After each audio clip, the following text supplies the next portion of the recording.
За сайн байцгаана уу монголчуудаа. Энийг үзэж байгаа тухайн цагийнхан тухайн өдрийнхэн мэндийг хүргье.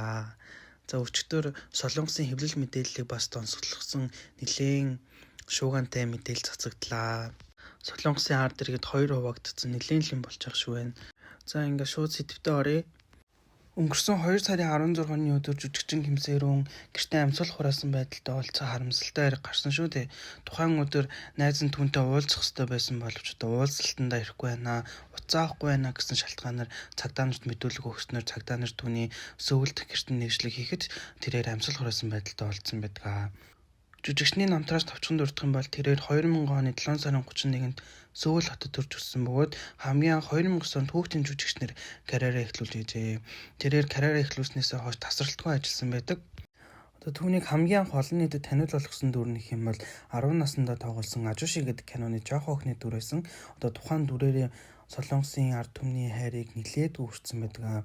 Миний хувьд хэм бол 10 жилдээ түүний тоглосон High School гэдэг нэртэй драмаг айгүйх сонирхож үздэг байсан. Одоо Кимсэрүүн ингээ эрэлхийлж олчвол сургуулийн байшин дээрс ч л ингээ доош анги унсан чинь санаанд унсан чинь хүн болчдөг. Тэгээд тэрний Infinity-гийн 2 айдолтой хамт тоглодог драмаг нь айгүйх шимтэж үздэг байсан. Үүнээс ингээ харах юм бол жүжигчин маань маш олон драма болон кинонд дүрээ мөнхөлж чадсан залуу авьяаслаг мундаг жүжигчин байсан. Гэхдээ амжилттай явж ирсэн жүжигчин маань 2002 онд согтуугаар машин жолоод замын ажуудлын одоо цахилгааны үжидэл мөргсөн тонтоогүй хэрэг гарсан. Тэрээр одоо энэ хэрэгээс болоод жүжигчний карьераас төрхөн зур завсарлага аваад байсан. Тухайн Ослоос олоод эргэн тойронд нь одоо үйл ажиллагаагаа явуулж исэн 49 газар тог тасарч гэрлэн дохионыг гэрлэн хүртэл асгаа байснаар одоо нэлээд шууган тариад байсан. Тэгээд Кимсэрүүн мөргсөн цахилгааны хүчлээсээ 600 м газар холдож очсны дараагаар цагдаа нар түүнийг саадуулж авсан байсан. Тэгээд цагдаа нар саадуулсныхан дараагаар одоо цогтуурлын хэмжээг нь тодорхойлоход тэг 102-тэй гарсан байсан. Тэгээ үүнээсээ болоод одоо солонгосчуудад одоо нэлээд хараал өгсөн шүү дээ. Хүмүүс чинь тэгэл гигэн цагаан өдрөөр одоо 2000 оны юм жоох охин машин согтуугаар барай явж ийн гээл архичин түлхснээр нь дуудаал зөндөө одоо хараал өгсөн ард түмэндээ. Тэгээд үүнээсээ болоод жүжигчин маань одоо жолооны эрхээ асуулж 20 сая воны торгуулт өгсөн байдаг. Хэрэг тэгтээ ингээд дуусаагүй. Тухайн үед харьяалагдаж байсан entertainment-аас гараад одоо нээлттэй хийжсэн кинонаас хасагдаад тэгээ одоо амар олон өрөнд унтсан. Тэгээд одоо өрнөөсөө багаар одоо ингээд дарна гэд цагийн ажил хийж эхэлсэн боловч цагийн ажил хийж байгаа газрынхан хаяг нь ингээд олон нийтэд тархаад цагийн ажилласаа халагдаад буу юм болсон. Тэгээ хэрэг намжиж амжааг байхад ядж байгаа түүний одоо мөрөдөд тоглоом тоглож байгаа мөрөдөд тоглоомны газар ингээ байгаа зурган цацагдсан.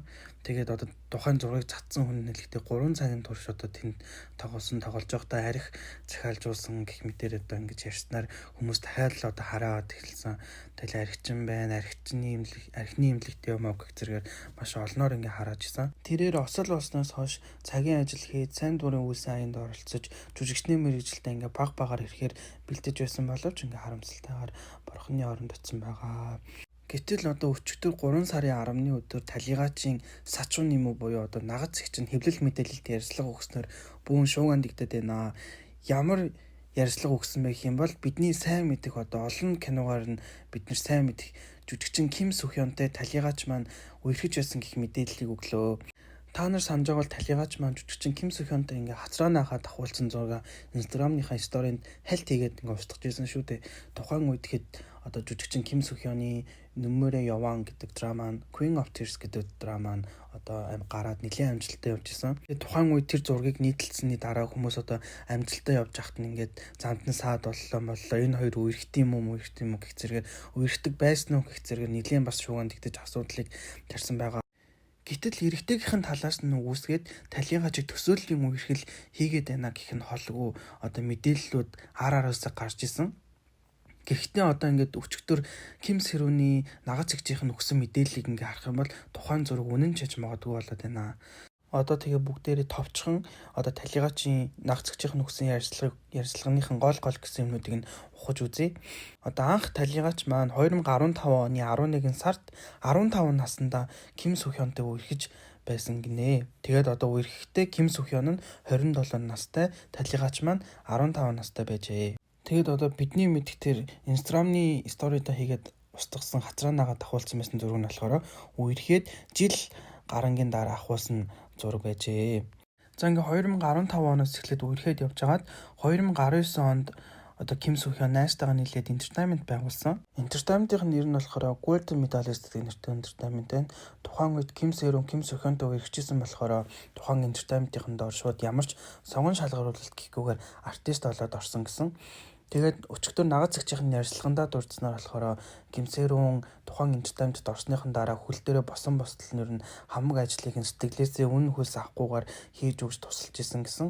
Одоо үүний жишээ дурдах юм бол одоо шинээр одоо ажилчид орж ирэх юм бол тэднэрт ингээд үүрэг чиглүүлэг өгөх гэх мэт ер нь хамаг ажлыг нь ер нь хийж өгч исэн юм шиг үлээ. За ингэж явж байгаад 2002 оны 5 сард саяхан ихэнд 5 хүнд явж гисэн одоо согтуугаар машин жолоодсон хэрэг гарсан байгаа. Тэгээд тухайн ослоос болоод ер нь хохирлын мөнгө гэж ер нь омоо л гарсан ер нь бол амар их гарсан. Тэгээд талигачийн ээж нь болохоор юун дээр ямар хохирол гарч байгааг нэг бүрчлэн шүүх шинжилгээгээр орж тодруулъя гэхэд одоо энд талигачийн харьяалагдаж байсан Golden Medalist гэдэг entertainment-ийн зүгээс болохоор ингэж явшиг удаад яах юм бэ? Зүгээр одоо тэр хохирлын мөнгөний нөгөөд салъя гэсэн байр суурийг тавиад тэгээд одоо тэр хохирлын мөнгөг нь яг ихсэн хохирлын мөнгийг нь өгөөд салсан юм байлээ. Тэгээд тухайн Ослын одоо хохирлын мөнгө нөх юм бол 700 сая вон байсан. Тэгээд тэр 700 сая воныг Ким Сухён, Ким Сэрүүнд ингээд төлөөд өгөө гэд төлж өгсөн юм байлээ. Тэгээд нагад зэгчийн ярьцлаган дээр болохоор нэг удаа талигачтай машин дотор явж байгаад мөнгөнийх нь одоо өрнийх нь талаар ингээд асуусан чинь Ким Сухёныг одоо хэлж байгаа хгүй убаа ингээд төлж өгсөн. Тэгэхдээ надад буцаж төлөөрэй гэсэн юм яриаг үлдээ. Гэхдээ би ер нь амжилттай ингээд ажиллаж байгаад буцааж багаар төлнө гэсэн утгатай юм ярьсан гэсэн. Гэтэл өнгөрсөн жил буюу 2024 оны 3 сард Ким Сэрүүнд одоо өмнө нь харьяалагдчихсэн Golden Medalist гэдэг тэр entertainment-аас нь мэдэгдэл ирсэн. Тэр нь ямар мэдэгдлээсэн бэ гэхээр одоо энэ 700 сая вон төлөө гэсэн мэдэгдлийг 3 өмгөөлөгч хамт явуулсан гэсэн. Тэгээд талигаач Ким Сухёнтой ер нь ингээд холбогдох гээд олон төрлөөр холбогдох гээд ер нь хичээсэн боловч нэг ч удаа утсаа аваагүй гинэ. Тэгээ уцаа авахгүй болохоор нь сүлдээ аргаа ороод найз зах уцаар залгаад тэгээд нэг нагад зэгч гээд байгаа хүнийхэн хүүхдийнхэн уцаар залгаж үзээд тэгсэн чи ерөөсөө уцаа авахгүй ямар ч тийм холбоо борох боломжгүй байсан гинэ. Тэгсэн чин тэр нагад зэгчийн хэлж байгаа хамгийн амар нь одоо уцаа авахгүй байсан байж ч гинэт одоо тэр нагад зэгчийн хүүхдийнхэн уц руу ингэ сэтгүүлч залгаад одоо энэ Ким Сэрүүний утас мөн үү гэх зэрэгээр ингэ сэтгүүлчүүд ингэ залгаад эхэлсэн гинэ. За үгүй болоод авахгүй юм гэхээр үгүй заяо. Тэр дуудлага ирснийг одоо ингэ мэдсэн болохоор л тэр дугаарыг тэр нагад зэгчийн хүүхдийн дугаарыг сэтгүүлчүүдэд өгөө. Тэгээд тэр сэтгүүлчүүд ингэ залгаад энэ Ким Сэрүүний дугаар мөн үү гэд ингэ шалгаж ийн гэсэн үг шүү дээ. Нагад зэгчийн хэлснээр болохоор талигаач Ким Сухёнтой холбоо барих гэж юу олон янзаар үзсэн гэсэн. Тэгээд одоо хамт харьяалагдчихсэн жүжигчдийг нь хүртэл холбоог нь таслуулаад, ойр авд найз хүмүүсийн нь хүртэл холбоог нь таслуулаад тэгээ өөрөө ч холбоо барихгүй. Тэгээд хамгийн арга барсан хийсэн үйлдэл нь болохоор тэр Instagram-ийн сторин дээр хийсэн хацраа нагаад авахулсан зураг нээсэн мэлээ. Тухайн зураг хайлтыг устгасны дараагаар хэвлэл мэдээллээр одоо төсөөллийн үерхэл хийж байгаа их холгүй мэдээллүүд гарсан билээ. Тэгээд тухайн мэдээллүүдийг хараад Ким Сэрүүн буюу талигаач маань юу амар хямраад 1 сарын 18-нд амиа хорлох үйлдэл хийсэн гэсэн.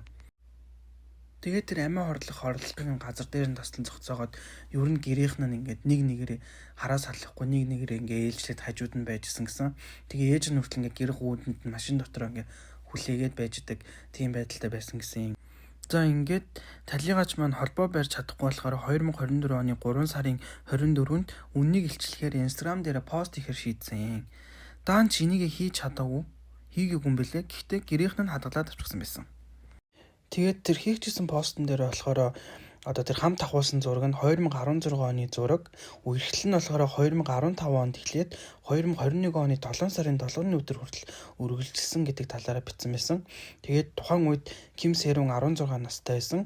Харин нөгөө Ким Сухён болохоор 30 настай байсан гэж бичсэн байсан. Нийт 6 жил үерхэд энэ хоёр маань салсан гэдэг талаараа бичсэн байсан. Тэгээ бусад зүйл нь болохоор одоо холбоо барьж болохгүй байх гэдгийг бичсэн байсан. Энэ өрөө төл гэсэн ихэмжлэл ирсэн гэдэг талаараа бичсэн байсан. Тэгээд ер нь анхны entertainment-д ороод ихэнх ажлыг нь үн төлбөргүй хийж исэн гэдгээ баталж одоо бичсэн байсан. Тэгээд энэ бүхний эцэс талигаач маань амиа хорлсон байсан. Тэгээд амиа хорлсон өдөр нь жүжигчин Ким Сухёны төрсөн өдөр байж таарсан. Хүмүүс үүнийг бодохдоо ер нь Ким Сухёнтой хүрхэж байсан нь үнэн шүү гэдгээ батлахын тулд албаар энэ өдөр амиа хорлох шийдвэрийг гаргасан байж магадгүй гэж ярилцгааж байлаа. Тэгээд эндээс маш олон асуултууд ингээ урган гарч ирж байгаа. Яагаад холбоо барьж яхад нь холбоо барьж болоогүй юм бэ? Оршуулганд нь яагаад очоогүй юм бэ? Яагаад хүндэтгэл үзүүлээгүй юм бэ? Одоо тухайн entertainment-д бас нэг хэсэг харьяалагдчихсан жүжигчин шүү дээ гэх зэрэгээр маш олон асуултуудыг одоо ард түмэнд тавьж байна. Хүмүүсийн бас нэг онцлоод байгаа юм нэх юм бол Ким Сохён талигачийн оршуулганд яагаад хүндэтгэл үзүүлэх юм бэ гэдгийг амар их онцолж ярьж илээ. Одоо зарим жүжигчид интернетээр хүндэтгэл үзүүлсэн бол Ажиши кинонд хамт агуулсан Ким Бомбын өөрийн биеэр очиж хүндэтгэл үзүүлсэн шүү дээ. Гэтэл нэгэн цагт entertainment-ийн доор харьяалагдаад артист байсан хүн нь бурхан болчиход байхад яагаад одоо интернетээр ч болтгоо хүндэтгэл үзүүлж болохгүй байгаа юм бэ гэдгийг аяг их онцолж ирж байсан. Дараагийн онцлог зүйл нь юу юм бэ гэх юм бол тэдний насны зүр байсан. Тэгээд анх үерхэл эхлэхдээ одоо талигаш насанд хүрээгүй байдалтай үерхэл эхэлсэн болохоор бас нэлийн шууганд дэгдээд байгаа. Үүний дараагаар талигачийн үхэлд хин нэгэн буруутай юу гэдэг асуулт гарч байгаа байхгүй юу? Цагдаагийн газар болохоор амиа хорлсон гэж үзээд хэргийг нь хаачихсан байгаа юм билээ. Гэхдээ аав нь болохоор өөр нэг хүнийг ингээ онцолж хэлээд тэр одоо миний охины үхэлд ингээ буруутай бид тэр хүнийг шүүхэд өгнө гэд тэр оршуулгын хүүгээр нь хэлсэн билээ. Тэгээ тэр хүн нь ямар хүн бэ гэх юм бол Ижинүү гэдэг нэртэй одоо YouTube контент бүтээдэг хүн юм байлээ. Тэгээ ямар YouTube контент бүтээдэг юм бэ гэх юм бол одуудын шар мэдээний талаар контент бүтээдэг, өмнө нь сэтгүүлч хийдэг байжгаад одоо YouTube контент бүтээдэг болсон тийм хүн юм байлээ. Тэгээ яагаад энэ хүнийг одоо Ким Сэрүүний үхэл буруутай вэ гэж үздэг байгаа вэ гэхээр энэ хүн одоо Ким Сэрүүний талаар янз бүрийн одоо мэдээ бэлтгэж хийдэг. Ерөөсөө Ким Сэрүүний 50 байлгаа үгнэ. Тэгэл энэ хүн ямар нэгэн бичлэг хийгээл одоо YouTube тавьдаг, тэрнээс нь одоо сэтгүүлчид ингээд бас ургуулan аваад бас илүү дутуу нэмж чачирлаа тэгэж мэдээ бэлгэлж хийдэг гэсэн гинэ. Тэгээ энэс болоод нэг бус удаа хэцүү байгааг гэрийнхэнтэй илэрхийлж исэн гинэ. Тэгээ тэр Instagram-да хальт зураг хийгээ устгахтны хүртэл тэр зургийг нь төсөөллийн өмшил гээд YouTube-д ингээд оруулахад нь тэрийг нь Ким Сэрүүн хараад амар хямраад тэгээд амиа хордлох хийжсэн гэж шүү бүр. Би тэгээд энэ хүн ямар бичлэг хийсэн бол гэд хайгаад үзсэн чинь Ким Сэрүүний аав нь одоо энэ хүнийг шүүхэд өгнө гэснээс болоод Ким Сэрүүнтэй холбоотой бүх бичлэгүүд устгагдсан байгаа юм билээ. Тэгээ энэ тентхийн комментуудыг уншсан чинь ер нь л энэ хүн Ким Сэрүүнийг зүгээр ойлгоогүй юм байна л да. Тэгээ өчигдөр нагц эгч нь ярьцлагандаа хүртэл энэ хүн оршуулганы үеэр хүртэл ингээд залгаад байсан гэсэн аав руу. Тэгээ оршуулган дуусчаад хахад хүртэл залгаад байсан гэсэн. Миний энэ хүний бэлтгэсэн нэг мэдээг нь үзчихснийгээ амар тод сандахгүй. Тэр нь ямар мэдээ вэ гэх юм бол Ким Сэрүүн багасаа жүжигчний мэргэжлээд амар их мөнгө олцоод энэ бүх мөнгөө яатсан болоо. Аав ээж хоёр нь бүгдийн нийтээд өрн таран хийгээд идэв юм биш үү? Аав ээж хоёр нь одоо энэ Ким Сэрүүнээр ажил хийгээд өөрсдөө ингэж мөнгөнд авч идээд идэв юм биш үү гэсэн нэг мэдээг нь би үзчихсэн байхгүй юу. Тэгээ өчигдөр эмээ одоо нагц эгч нь хүртэл одоо энэ талаараа энэ мэдээний талаар ингэ ярьж исэн. Аав ээж хоёрыг хүртэл ингэ оролцуулаад ингэж мэдээ бэлтгэсэн. Бид нэр ингээм хамтын таамд ингээ орчоод амар хэцүү байхад одоо ер нь зүгээр байхгүй гэсэн утгатай мэдээлэл ярьж байсан. Бас нэг хүмүүсийн хардж байгаа юм нь болох юм бол Ким Сохёныг энэ Ижинүү гэдэг хүнтэй холбоотой байж магадгүй гэж хардж байгаа. Яагаад гэх юм бол одоо Ким Сэрүүний өмнө нь ажиллаж исэн менежер нь энэ YouTube контент бүтээдэг Ижинүү гэдэг хүний хамгийн сайн эзэн гинэ. Тэгээ Ижинүү гэдэг хүн өөрөө ингээд YouTube-ийн бичлэгэн дээр ингээ өөрийнхөө амаар хэлж исэн гинэ. Тэгээд хүмүүс ингээд бодохдоо Ким Сохён одоо өөртөө үргэлжчихсэн үерхлийн мэдээллийг гаргахгүй тулд ингээд албаар Ким Сэрүүний талаар янз бүрийн ингээ мэдээлэл бэлтгүүлэх гэж энэ Ижинүүтэй ингээ холбоотой байж магадгүй гэж үздэг юм билээ. Гэхдээ ямар ч л хэсэн одоогийн байдлаар энэ хүн Ким Сэрүүний үхэл буруутай юу гэдэг яг баталсан тодорхой мэдээлэл бол гараагүй. Гэхдээ Ким Сэрүүний одоо талигачийн ар гэрийнхний зүгээс болохоор ер нь одоо ингээ оролдох юм бол зүгээр байхгүй, бүгдийг илчилнэ. Биднэрт одоо ингээд Ким Сохён болон Ким Сэрүүн хоёрын хамт авахулсан олон зураг байгаа. Олон батлах нотлохоонууд байгаа. Тэгээд Ким Сэрүүний аав нь одоо энэ Ижинүү гэж энэ контент бүтээдэг хүнийг шүүхт өгнө гэсэн бас байр суурь илэрхийлсэн байлээ. Тэгээ хамгийн сонирхолтой нь одоо энэ нагсагчийн ярьслага гарсны дараа Ким Сохёны талаас өгөөсгсөн мэдээлэл хийсэн байлээ. Дахиад тэгсэн чинь энэ ярьслагыг цацсан газраас нь бас шууд дахиад мэдээлэл хийсэн. Зөрүүлээд ямар мэдээлэл хийсэн бэх юм бол манайх тийм ор үндэслэхүү мэдээлэл цацдаг газар биш ээ.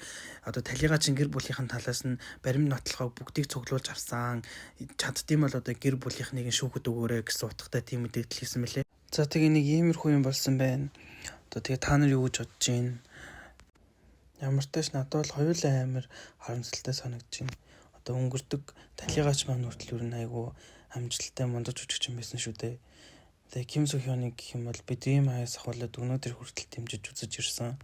Энэ асуудлаас болоод дахиад дэлгэцэн бүтээлд харж чадахгүй байхад ихээс л өрн санаа зовж ин солонгосч учраас тэгээд нэг солиордол хүмүүс болохоор энэ асуудал тэгээд одоо хэсэгтээ дуусахгүй л нэлийн лүн болох шинжтэй мэдээ оролт дор нь орчуулгыг хичнээн.